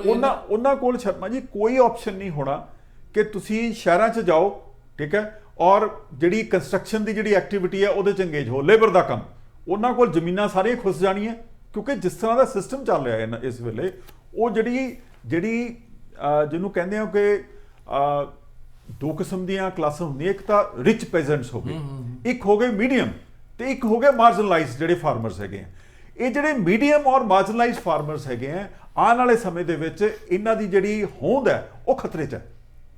ਦੇਖੋ ਸਾਰਾ ਕੁਝ ਹੋ ਰਿਹਾ ਲੇਕਿਨ ਮੈਂ ਤੇ ਇਹ ਸਮਝਦਾ ਵੀ ਜਿਸ ਤਰ੍ਹਾਂ ਰੀਆ ਚੱਕਰਵਰਤੀ ਦਾ ਆ ਗਿਆ, ਸੁਸ਼ਾਂਤ ਰਾਜਪੂਤ ਨੇ ਪਰਸੋਂ ਚੌਥ ਦੇ 10 ਕੁ ਦਿਨ ਹੋ ਗਏ, 20 ਦਿਨ ਪਹਿਲਾਂ ਤੇ ਉਹਦੇ ਤੇ ਚਲੋ ਕੇਸ ਤੇ ਇਨਵੈਸਟੀਗੇਸ਼ਨ ਤੇ ਲੱਗੇ ਸੀ, ਕੱਪ ਆਈ। ਹੁਣ ਜਦੋਂ ਦਾ ਮਕਾਨ ਘੁੰਢਾਤਾ ਇਹਦਾ ਕੰਗਣਾ ਹੁਣ ਕਦੀ ਸੋਨੀਆ ਗਾਂਧੀ ਨੂੰ ਅਪੀਲ ਕਰਨ ਦਾ ਹੀ ਹੈ, ਕਦੀ ਉਹਦੇ ਠਾਕਰੇ ਨੂੰ ਕਰਨ ਦਾ ਹੀ ਹੈ। ਲੇਕਿਨ ਮੇਰਾ ਮਤਲਬ ਕਿ ਵੀ ਉਹਨਾਂ ਦਾ ਕੀ, ਉਹਨਾਂ ਨੂੰ ਕਿਉਂ ਇਨਵੋਲਵ ਕਰਨ ਦੀ ਕਿ ਤੂੰ ਕੇਸ ਇਹ ਟਾਰਗੇਟ ਆਪਣੀ ਇੰਡਸਟਰੀ, ਚਲੋ ਠੀਕ ਹੈ ਫਿਲਮ ਇੰਡਸਟਰੀ 'ਚ ਕੋਈ ਨਾ ਕੋਈ ਨੁਕਸ ਹੋਣਗੇ, ਲੇਕਿਨ ਉੱਥੇ ਟਾਰਗੇਟ ਰੱਖ ਤੂੰ ਆਪਣਾ। ਇਹਦਾ ਮਤਲਬ ਇਹ ਹੈ ਵੀ ਤੂੰ ਪੋਲੀਟੀਕਲ ਮੋਟੀਵੇਟਡ ਹੈ, ਤੇਰਾ ਐਕਸਪੋਜ਼ਰ ਇਹ ਹੋ ਰਿਹਾ ਵੀ now you are in the hands of the political motivation. ਔਰ ਇਹਦਾ ਮੈਂ ਸਮਝਦਾ ਇਹ ਮੈਂ ਕਿਤੇ ਇਹ ਤਾਂ ਨਹੀਂ ਹੈਗਾ ਵੀ ਬਿਹਾਰ ਦੀ ਇਲੈਕਸ਼ਨ ਆ ਰਹੀਆਂ, ਦੇਖੋ ਜਿਹੜਾ ਤੇ ਲੋਕਾਂ ਦਾ ਡਾਈਵਰਸ਼ਨ ਜਿਹੜੀ ਹੈ ਉਧਰੋਂ ਕੱਟ ਕੇ ਤੇ ਇਹਨੂੰ ਕੰਗਣਾ ਨੂੰ ਤੇ ਰਾਜਪੂਤ ਜਿਹੜਾ ਬਿਹਾਰ ਦਾ ਆ ਉਹ ਤਾਂ ਕਰਕੇ ਤੇ ਬੀਜੇਪੀ ਆਪਣੀਆਂ ਵੋਟਾਂ ਲੈਣ ਦੀ ਕੋਸ਼ਿਸ਼ ਕਰਕੇ, ਜਦ ਕਿ ਰਾਜਪੂਤ ਦੀ ਫਿਲਮ ਆਈ ਸੀ ਇੱਕ, ਉਹ ਬੀਜੇਪੀ ਸਭ ਤੋਂ ਜ਼ਿਆਦਾ ਦੀ ਵਿਰੋਧਤਾ ਕੀਤੀ ਸੀ। ਸ਼ਰਮਾ ਜੀ ਇਸ ਤਰ੍ਹਾਂ ਹੈਗਾ ਕਿ ਜੇ ਹੁਣ ਆਪਾਂ ਸੀਬੀਆਈ ਦੀ ਗੱਲ ਸ਼ੁਰੂ ਕਰ ਲਈ ਹੈ, ਦੇਖੋ ਨਾ ਹੁਣ ਸੀਬੀਆਈ ਨੇ ਬਾਈਬਲ ਕਲਾਂ ਕੇਸ ਦੇ ਵਿੱਚ ਕੋਈ ਵੀ ਇਨਸਾਫ ਪੰਜਾਬ ਨੂੰ ਨਹੀਂ ਦਿੱਤਾ, ਕੋਈ ਰਿਜ਼ਲਟ ਨਹੀਂ ਦਿੱਤਾ, ਠੀਕ ਹੈ ਕਿ ਨਹੀਂ। ਪਰ ਉਹੀ ਸੀਬੀਆਈ ਨੂੰ ਜਦੋਂ ਹੁਕਮ ਕੀਤਾ ਗਿਆ, ਠੀਕ ਹੈ ਜੀ, ਤਾਂ ਉਹਨਾਂ ਨੇ ਸੁਸ਼ਾਂਤ ਸਿੰਘ ਰਾਜਪੂਤ ਦਾ ਕੇਸ ਚੁੱਕ ਲਿਆ, ਜਦੋਂ ਕਿ ਉਹ ਚੁੱਕਣ ਦੇ ਵਿੱਚ ਕੋਈ ਵੀ ਮਤਲਬ ਨਹੀਂ ਸੀ ਬਣਦਾ। ਦੇਖੋ ਜਿਹੜੀਆਂ ਫਾਈਂਡਿੰਗਸ ਹੁਣ ਤੱਕ ਸਰਕਾਰ ਦੇ ਸਾਹਮਣੇ ਆਈਆਂ ਉਹ ਹੈਗੀ ਆ ਵੀ ਕਿਤੇ ਨਾ ਕਿਤੇ ਜਿਹੜੀ ਬਾਲੀਵੁੱਡ ਹੈ ਇਹਨਾਂ ਦਾ ਜਿਹੜਾ ਤੁਹਾਡਾ ਹੈਗਾ ਨਾਰਕੋ ਮਾਫੀਆ ਜਿਹੜਾ ਹੈ ਜੀ, ਜਿਹੜਾ ਡਰੱਗਸ ਵਾਲਾ ਮਾਫੀਆ ਹੈ, ਇਹਨਾਂ ਨਾਲ ਕੋਈ ਨਾ ਕੋਈ ਕਨੈਕਸ਼ਨ ਹੈ। ਸ਼ਰਮਾ ਜੀ ਇਹ ਕਨੈਕਸ਼ਨ ਦਾ ਪਿਛਲੇ ਆਪਾਂ ਕਈ ਦਹਾਕੇ ਤੋਂ ਇਹ ਕੋਈ ਅੱਜ ਦੀ ਨਵੀਂ ਗੱਲ ਨਹੀਂ। ਦੋ ਦੀ ਬਰਾਬਰ ਆ ਜਾਂਦਾ ਸੀ, ਕਦੀ ਉਹ ਹੁੰਦਾ ਸੀ ਪਹਿਲਾਂ ਬੜਾ ਪੁਰਾਣੇ ਜ਼ਮਾਨੇ 75 ਦੇ ਵਿੱਚ ਹੁੰਦਾ ਸੀ ਇੱਕ ਹਾਜੀ ਮਸਤਾਨ, ਉਹਨਾਂ ਦੇ ਨਾਂ ਦੇ ਵੀ ਫਿਲਮਾਂ ਕਰਦੇ ਵੀ ਸਨ, ਫਾਈਨੈਂਸ ਉਹ ਕਰਦੇ ਵੀ ਸੀ, ਨਹੀਂ ਮੈਂ ਕਹਿੰਦਾ ਅੱਜ ਵੀ ਚੱਲ ਰਿਹਾ ਹੋਊਗਾ। ਦੇਖੋ ਇਹ ਕੋਈ ਬਹੁਤ ਵੱਡੀ ਗੱਲ ਨਹੀਂ ਹੈ ਜਿਹੜੀ ਕਿ ਸੀਬੀਆਈ ਨੇ ਸਾਡੇ ਸਾਹਮਣੇ ਲਿਆਂਦੀ ਹੈ, ਇਹ ਕੋਈ ਬਹੁਤ ਵੱਡੀ ਗੱਲ ਨਹੀਂ ਜਿਹੜੀ ਸੀਬੀਆਈ ਨੇ ਲਿਆਂਦੀ ਹੈ। ਸੋ ਗੱਲ ਇਹ ਆ ਕਿ ਇੱਕ ਏਜੰਸੀ ਹੈ, ਪ੍ਰੀਮੀਅਮ ਏਜੰਸੀ ਹੈ, ਤੁਹਾਡੀ ਟੌਪ ਕਲਾਸ ਏਜੰਸੀ ਹੈ, ਤੁਸੀਂ ਉਹਨਾਂ ਦੀਆਂ ਸੇਵਾਵਾਂ ਕਿਸੇ ਚੰਗੇ ਢੰਗ ਨਾਲ ਲਓ, ਕਿਸੇ ਚੰਗੇ ਪਰਪਸ ਲਈ ਲਓ। ਸੁਸ਼ਾਂਤ ਸਿੰਘ ਰਾਜਪੂਤ ਬਾਰੇ ਇੱਕ ਬੰਦਾ ਜਿਹੜਾ ਹੈਗਾ ਸੀ, ਚਲੋ ਅੱਛਾ ਐਕਟਰ ਸੀ, ਮੈਨੂੰ ਬਹੁਤ ਅੱਛਾ ਲੱਗਦਾ, ਪਰ ਸਾਨੂੰ ਦੁੱਖ ਹੋਇਆ ਕਿ ਉਸਨੇ ਸੁਸਾਈਡ ਕਰ ਲਿਆ। ਪਰ ਹੁਣ ਸੁਸਾਈਡ ਕਰ ਲਿਆ, ਉਹਨੂੰ ਐਵੇਂ ਫਰੋਲੀ ਜਾਣਾ ਮਿੱਟੀ ਨੂੰ। ਉਹਦੇ ਨਾਲ 3-4 ਬੰਦੇ ਹੋਰ ਵੀ ਬਾਅਦ ਚ ਸੁਸਾਈਡ ਕੀਤਾ, ਹਾਂ ਉਹਨਾਂ ਨੇ ਵੀ ਬਾਅਦ ਚ ਚਰਚੇ ਕੋਈ ਨਹੀਂ। ਸੋ ਇਹ ਜਿਹੜਾ ਸਿਲਸਿਲਾ ਚੱਲ ਪਿਆ ਨੇ ਜੀ, ਇਹਦੇ ਤੇ ਅੰਕੁਸ਼ ਲੱਗਣ ਦੀ ਲੋੜ ਹੈ, ਇਸ ਤੇ ਰੋਕ ਲਾਉਣ ਦੀ ਲੋੜ ਹੈ, ਤਾਂ ਕਿ ਆਪਾਂ ਜਿਹੜੇ ਮੇਨ ਮੁੱਦੇ ਆ ਜਿਹੜੇ ਕਿ ਲੋਕਾਂ ਨੂੰ ਕੰਸਰਨ ਕਰਦੇ ਆ, ਜਿਹੜੇ ਲੋਕਾਂ ਨਾਲ ਜੁੜੇ ਹੋਏ ਆ। ਮੇਰਾ ਤਾਂ ਖਿਆਲ ਹੈ ਵੀ ਇਹ ਬਿਹਾਰ ਦੀ ਇਲੈਕਸ਼ਨ ਦਾ ਸਾਰਾ ਟਾਰਗੇਟ ਲੱਗਦਾ। ਦੇਖੋ ਇਹ ਤਾਂ ਦੇਖੋ ਮੈਂ ਦੱਸੋ ਜਰਾ ਐਕਸਪਲੇਨ ਮੈਨੂੰ ਤਾਂ ਦੇਖੋ ਇਹ ਐਗਜ਼ੈਕਟਲੀ, ਕਿਉਂਕਿ ਦੇਖੋ ਜਿਹੜੀ ਕੰਟਰੋਵਰਸੀ ਸਾਰੀ ਚੱਲੀ ਹੈ ਉਹ ਚੱਲੀ ਹੈ ਬਿਹਾਰ ਤੋਂ। ਬਿਹਾਰ ਦੀ ਇਲੈਕਸ਼ਨ ਹੈ, ਠੀਕ ਹੈ ਜੀ, ਤੁਹਾਨੂੰ ਪਤਾ 20,000 ਕਰੋੜ ਦੀ ਹੁਣੇ ਪੈਕੇਜ ਅਨਾਉਂਸ ਕੀਤਾ ਪ੍ਰਾਈਮ ਮਿਨਿਸਟਰ ਨੇ, ਠੀਕ ਹੈ, ਬਿਹਾਰ ਦੇ ਲਈ, ਠੀਕ ਹੈ ਜੀ। ਉਸ ਤੋਂ ਇਲਾਵਾ ਜਿਹੜਾ ਡੀਜੀਪੀ ਬਿਹਾਰ ਹੈ ਉਹ ਅਨਨੈਸੈਸਰੀ ਕੰਗਣਾ ਦੇ ਨਾਲ ਇਨਵੋਲਵ ਹੋਇਆ ਤੇ ਰੀਆ ਚੱਕਰਵਰਤੀ ਨਾਲ ਨਹੀਂ, ਕੰਗਣਾ ਨਾਲ ਨਹੀਂ, ਰੀਆ ਚੱਕਰਵਰਤੀ ਨਾਲ ਇਨਵੋਲਵ ਹੋਇਆ। ਉਹਨੇ ਕਿਹਾ ਤੂੰ ਆਪਣੀ ਔਕਾਤ ਦੇਖ, ਮਤਲਬ ਇਸ ਤਰ੍ਹਾਂ ਦੀਆਂ ਜਿਹੜੀਆਂ ਗੱਲਾਂ ਉਹਦੇ 'ਚ ਆਪਸ ਐਕਸਚੇਂਜ ਹੋਈਆਂ। ਫਿਰ ਬੀਜੇਪੀ ਦਾ ਜਿਹੜਾ ਸਟੈਂਡ ਹੈ ਉਹ ਜਿਹੜਾ ਸੈਂਟਰ ਦੇ ਵਿੱਚ ਖੋਰ ਹੈ, ਜਦੋਂ ਤੁਸੀਂ ਮਹਾਰਾਸ਼ਟਰ 'ਚ ਜਾਂਦੇ ਹੋ ਉੱਥੇ ਉਹਨਾਂ ਦੀ ਆਪਣੀ ਸਰਕਾਰ ਨਹੀਂ ਹੈ, ਉੱਥੇ ਸਟੈਂਡ ਉਹਨਾਂ ਦਾ ਡਿਫਰੈਂਟ ਹੈ। ਉਹ ਲੈ ਦੇ ਕੇ ਜਿਹੜੀ ਪੋਲਿਟਿਕਸ ਹੈ ਉਹ ਹਾਵੀ ਹੋਈ ਪਈ ਹੈ, ਨੈਗੇਟਿਵ ਹੋਈ ਹੈ। ਔਰ ਮੈਂ ਇੱਕ ਹੋਰ ਗੱਲ ਤੁਹਾਡੇ ਨਾਲ ਸ਼ੇਅਰ ਕਰਨਾ ਚਾਹੁੰਦਾ ਕਿ ਕਿਸੇ ਵੇਲੇ ਭਾਰਤ ਦੇ ਕੋਲ ਇੱਕੋ ਹੀ ਮੁੱਦਾ ਸੀ ਔਰ ਇਹ ਵੀ ਕਿਹਾ ਜਾਂਦਾ ਸੀ ਕਿ ਅਸੀਂ ਜਿਹੜੀ ਹੈ ਮਹਾਭਾਰਤ ਦੀ ਤਰ੍ਹਾਂ ਇਸ ਨੂੰ 21 ਦਿਨਾਂ ਦੇ ਵਿੱਚ ਜਿਹੜਾ ਹੈ ਕੋਵਿਡ ਨੂੰ ਜਿਹੜਾ ਜਿੱਤ ਲੈਣਾ, 18 ਦਿਨਾਂ ਦੇ ਵਿੱਚ, ਠੀਕ ਹੈ ਜੀ। ਅਨਫੋਰਚੂਨੇਟਲੀ ਅੱਜ ਇਹ ਸਮਾਂ ਆ ਗਿਆ ਕਿ ਜਦੋਂ ਕਿ ਜਿਹੜੇ ਰਾਜਨੀਤਿਕ ਗਲਿਆਰੇ ਆ ਉਹਨਾਂ ਦੇ ਵਿੱਚ ਕੋਵਿਡ-19 ਦੇ ਬਾਰੇ ਅੱਜ ਕੱਲ੍ਹ ਕੋਈ ਚਰਚਾ ਹੀ ਨਹੀਂ ਹੁੰਦੀ, ਜਦੋਂ ਕਿ ਜਿਹੜੇ ਹਰ ਰੋਜ਼ ਜਿਹੜੇ ਬੰਦੇ ਜਿਹੜੇ ਪੋਜ਼ਿਟਿਵ ਹੋ ਰਹੇ ਆ ਉਹਨਾਂ ਦੀ ਗਿਣਤੀ ਦਿਨ ਬ ਦਿਨ ਵਧੀ ਜਾ ਰਹੀ ਹੈ।